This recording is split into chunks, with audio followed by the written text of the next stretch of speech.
How you doing? Welcome to TecHead 2000. I'm your host, Jack Halpin. Someone recently gave me the Desert Island test. What's the Desert Island test, you ask? Well, let me show you.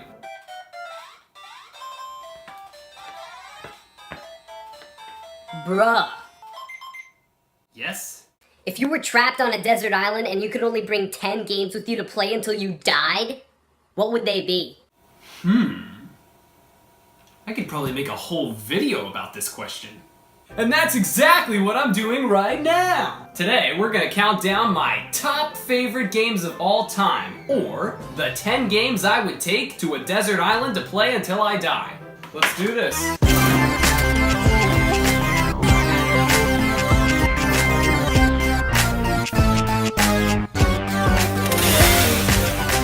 TecHead 2000. Oh, and one quick note before we begin. You will not agree with this list.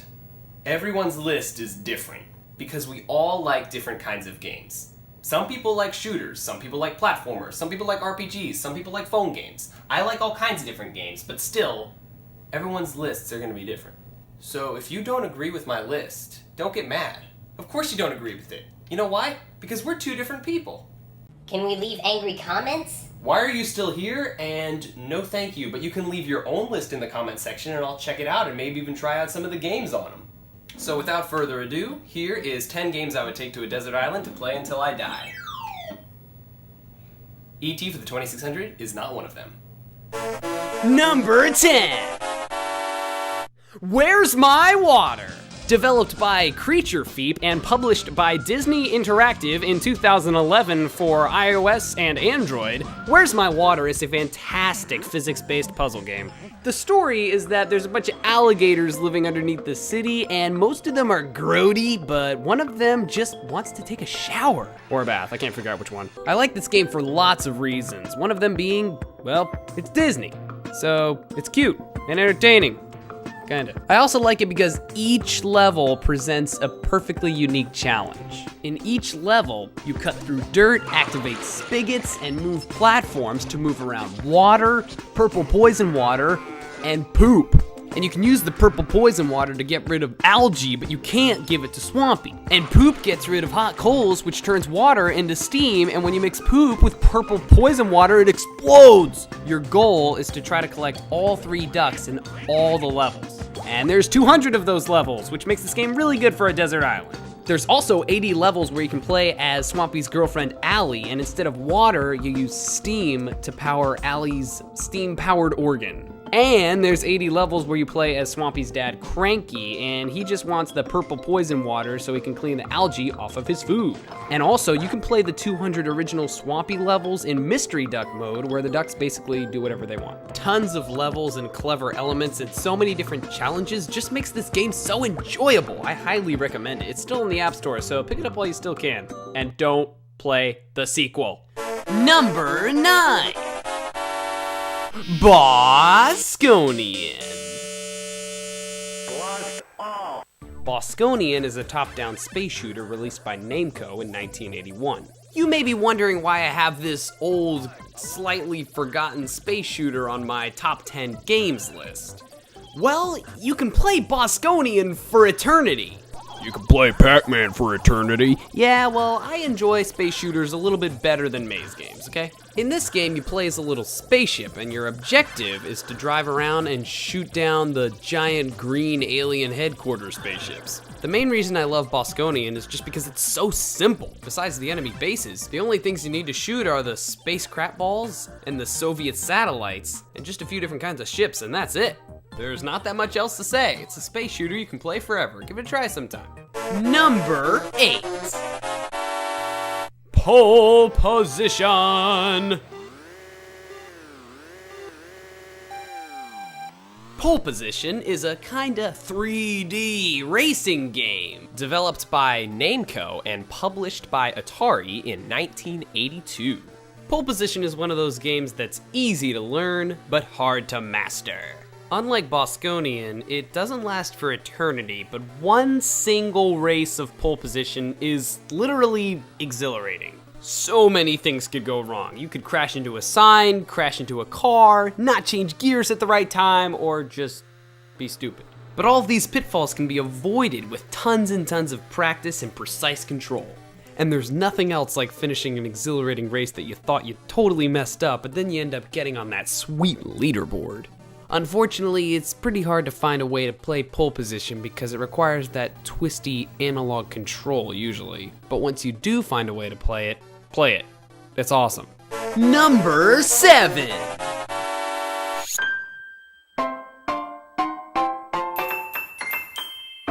New Super Mario Brothers. Wee! Listen, I love 2D Mario platformers, okay? And I love the original Super Mario Brothers for the NES. But taking off my nostalgia goggles, I feel like I could get a much better replay value from New Super Mario Bros. Wii. Alright, with all that controversy out of the way, New Super Mario Bros. Wii is a 2D platformer released by Nintendo in 2009 for the Nintendo Wii. The plot is that it's Princess Peach's birthday, and she's getting heli heads and penguin suits for her presents. And she's got a cake, but it's full of bosses. When will these people learn that cakes never work out? The aforementioned bosses kidnap Peach in the cake, and Mario, Luigi, and the Toads are out to save her. Meanwhile, the background Toads at the party load the presents into a cannon and shoot them out to help Mario, Luigi, and the Toads rescue Princess Peach. New Super Mario Bros. Wii is awesome because it combines a whole bunch of classic power-ups, like the Mushroom and Fire Flower and Star, with all new power-ups like the Heli Head and Penguin Suit. And each level has 3 uniquely placed star coins to collect. 3 times 77 is a lot of star coins to keep you busy when you're trapped on that desert island. And the levels themselves are awesome too. Not too easy and not too hard. But probably the coolest thing about this game is the 4-player co-op. Now, I'm gonna be honest with you here. I actually haven't done it in about 7 years because it isn't easy to find 4 people who are willing to wreck their friendships. But once you do find those people, it is an absolute blast to have 4 people playing this game all at once, okay? Terry won't stop eating Dylan. There's always that one guy without a Yoshi. And there's always those cowards who stay in the bubble. Overall, New Super Mario Bros. Wii is a polished, replay valuable game. And I rate it my favorite 2D Mario platformer. I like this one too, but I just like this one better, okay? Okay, good, okay, moving on. Number 6! Lego Digital Designer! Yes, it's a game! I went on Wikipedia and searched game, and it said a game is a structured form of play, usually undertaken for enjoyment. Sounds like Lego to me! I love Lego Digital Designer because I love Legos. But I can't take any Legos to my desert island, so Lego Designer will have to do. And obviously there are some advantages of using Lego Designer over real Legos. Like that you get every brick ever invented all sorted perfectly. Keeping real Legos sorted is the biggest pain in the butt about Legos. Also, you get an infinite amount of Legos! So Lego Designer is really good for people like myself who love building Legos, but just can't afford thousands and thousands and thousands of pieces. The Lego Designer comes with tons of different kinds of bricks and a bunch of different tools you can use, like a duplicator tool, a hinge turning tool, a flexible rope tool, a painting tool, and a hiding tool, and a delete tool. They're not all actually called that, but you get it. If you're a human being, then you were once a kid. And if you were once a kid, you probably play with Legos. So you probably know what the Lego experience is like. Well, Lego Digital Designer offers that and more. And if you know how to use the program really well, you can make really cool stuff really fast. And then blow it up! But really, give this thing a try, it's awesome. Number 5! Wii Sports Resort. Released by Nintendo in 2009, Wii Sports Resort is a sequel to the Wii's launch title, Wii Sports. And like its predecessor, is a collection of sports mini-games that show off the console's capabilities, specifically the Wii Motion Plus attachment. All of these mini-games make really good use of the Wii's motion controls. The flagship minigame in Wii Sports Resort has definitely got to be the swordplay. Dual mode allows you to fight one-on-one with somebody, which is actually really fun, but it can get kind of hard sometimes. In Speed Slice, you gotta cut things in half in the right direction faster than your opponent. And Showdown is basically a family-friendly FPS with swords. There's also wakeboarding, which I actually used to be really good at, and Frisbee with a dog. And there's also archery, which is one of my favorite ones on here. Basketball exists, and there's also ping pong, or table tennis. Thanks, Atari. There's also golf, which is basically just like the original, just a little more precise. Also like the original, there's bowling, but it has 100-pin bowling as well, which is really, really fun. This is one of my favorite games on here. I actually recently scored a perfect game of 100-pin bowling. I'm not bragging, I'm just trying to tell you how much I like it. Canoeing, here's the thing. Cycling, because you lost your driver's license in this imaginary world. This one is pretty fun though. And lastly, there's Air Sports, which has the best mini games in the whole bundle. Like Island Flyover, which lets you explore the whole island in a plane. And they put a lot of detail into this island, so that makes it really fun. And have you ever tried just going up as high as possible and then cutting your engine and then falling down and crashing? It's epic. And there's skydiving. Who doesn't want to jump out of a plane? And last but not least, there's Dogfight, where 2 players can shoot each other and try to collect more balloons than the other. Overall, Wii Sports Resort is refined, it's got a bunch of different versions of the mini games, and it's really fun to play with friends. A+ Nintendo, you just created my 5th favorite game of all time. Number 4! Paper Mario, that beloved turn-based RPG developed by Intelligent Systems and published by Nintendo in 2001 for the Nintendo 64. Where do I begin with Paper Mario? Well, I guess I'll begin with the story, which is really long and complicated, by the way, because this is an RPG we're talking about. So, Princess Peach invites Mario to her party at her castle, and stupidly, Mario and Luigi decide to go. But once they get there, it is revealed that Bowser's fortress is underneath the castle for some reason. Bowser shows up with the Star Rod, which he stole from Star Haven, and he's using the star's power to get whatever he wants. He kicks Mario out of the castle, and then it's Mario's mission to find all of the Star Spirits and go back up to that castle and defeat Bowser. By the way, that was quite paraphrased. Paper Mario can be summed up in 2 simple words: cute and challenging. Let's talk about the cute side first. There is so much entertaining dialogue to read in this game. Playing all the way through this game is like reading an awesome set of novels. Like if someone transcribed all of the dialogue in this game into like a comic book series, I would buy it and read it. And no, this isn't the same thing, okay? Also, the music's incredible. And just look! Everything's so colorful! Who wouldn't want to play this game? All right, now let's move on to the challenging side of Paper Mario. This is a turn-based RPG, meaning that you, playing as Mario, take turns with your enemy to make attacks. So you always need to be making smart decisions in order to preserve your HP, FP, and star power. And sometimes you need to make tough decisions like refilling your HP or FP instead of attacking. And also you need to make sure you have the right party member for a given battle. Overall, Paper Mario is an awesome RPG and just an awesome Mario game in general. I highly recommend it, especially if you like using your brain. Or shall we say, head! Sorry. Number 3!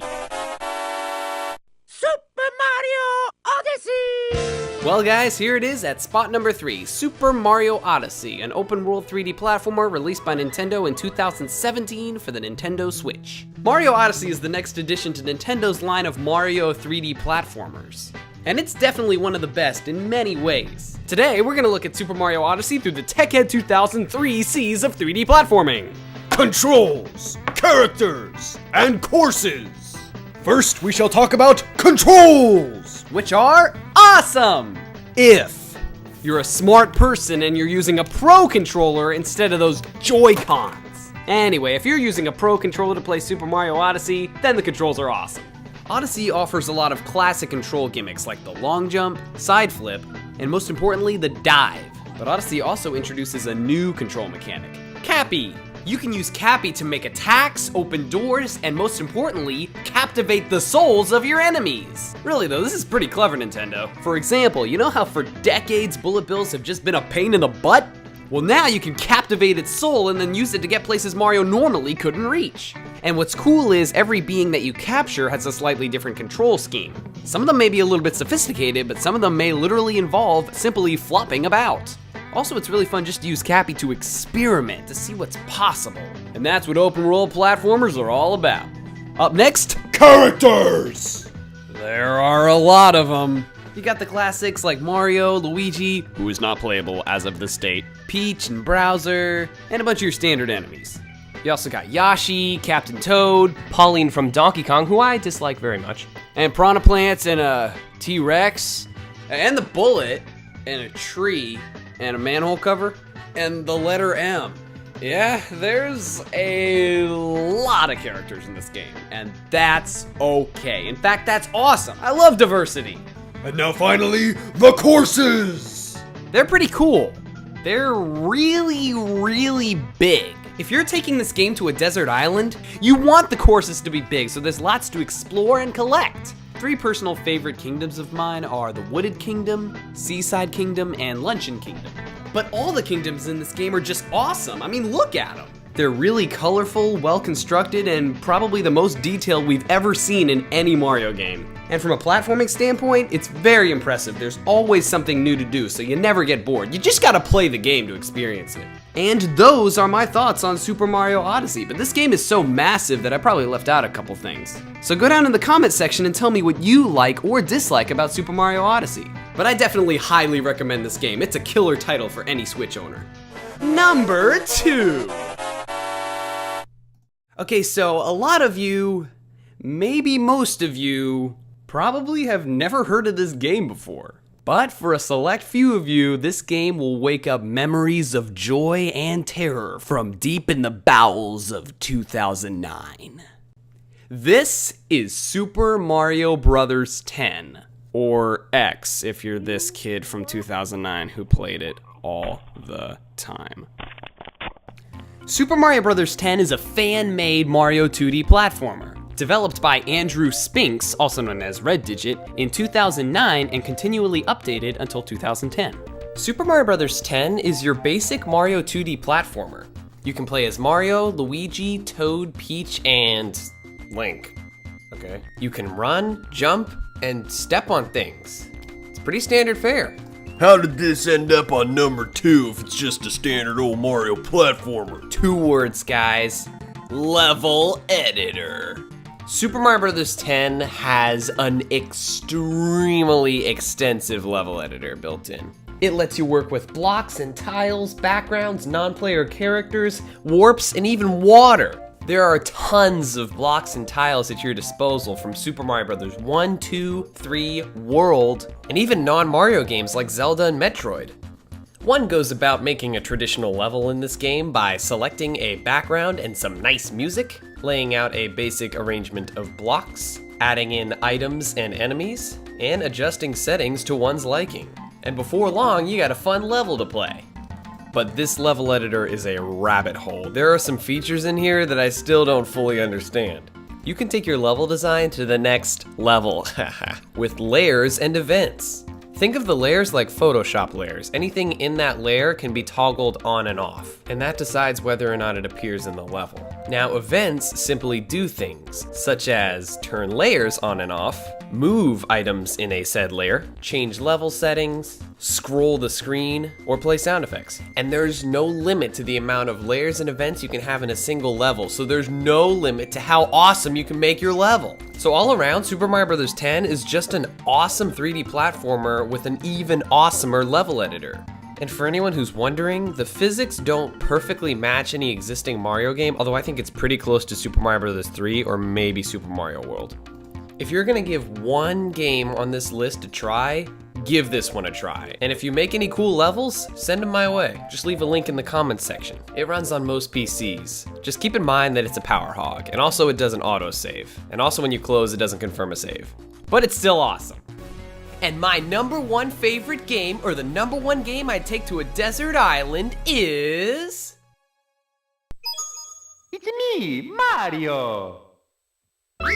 Hello! Yep, the old platforming classic, Super Mario 64, released by Nintendo in 1996 for the Nintendo 64. This game is awesome, obviously, because it made number 1 on my list. And what better way to describe how awesome a platformer is than to use the classic TecHead 2003 C's of 3D platforming. Controls, characters, and courses. First off, controls. Once you make the wise decision to not play it on the weirdest controller of all time and play it on a regular controller, then the controls are the best that I've ever felt, period. Now, I know everyone's saying that Super Mario Odyssey has the best controls ever, but I just think Mario 64's controls are a little bit more solid. I just think it's easier to do certain things. Maybe it's because I've been playing this game for 10 years, but this is just my opinion. We don't need to all think the same thing, guys. Anyway, Super Mario 64 has awesome controls. You can do lots of different things, but it's not overly complicated. You can run, jump, dive, long jump, kick, backflip, and wall kick. The controls are simple and they work, end of story. Moving on to characters. The cast of characters is a little bit smaller, but you gotta keep in mind that this game's from 1996. It's one of the first 3D platformers ever made. You got Goombas, a couple of Koopas, a really annoying baby penguin that doesn't seem to care for his parents, balls of fire, balls of rock, lots of balls, and a blue amphibious creature that everyone calls Dory, but I call Betsy, just because. And also, of course, there's Bowser, Peach, and the Toads. Much like in Paper Mario, the dialogue that the characters say is really cute. And usually the 90s shows through a little bit. I don't have a problem with that. I remember the 90s for like an hour, and then it was the 2000s. And finally, Super Mario 64's strong suit, the courses. There are 15 of them, and what I love about them is that they all have just the right balance of linearity and explorability. I don't know if that's a real word, but it sounds good. For example, in Lethal Lava Land, obviously there's a lot of different stuff to do, but if you stick to the path, it's pretty easy to get to all the different stars without much of a headache. And some levels are literally quite linear, where others are a lot more open world. 3 favorite courses of mine are Womp's Fortress, Shifting Sandland, especially in the pyramid, and my favorite, Hazy Maze Cave. Let me pause here real quick and talk about the 90s, and why Super Mario 64 is the #1 game of all time. In my humble opinion, all Mario games that came out before Super Mario 64 are just a little too simple to enjoy. Super Mario Bros. 1, 2, 3, and World are all great games. They're just not at the top of my playlist because they're just too old and simple. Now, on the flip side, I believe that all games that came after Super Mario 64 are just a little too sophisticated for me. And I don't mean I don't know how to play them. I know how to play video games. I just mean the amount of content in games like Mario Sunshine, Galaxy, and even Odyssey just isn't super appealing to me. I think that in 1996, on the Nintendo 64, Nintendo really hit the sweet spot with Super Mario 64. Hopefully that makes sense.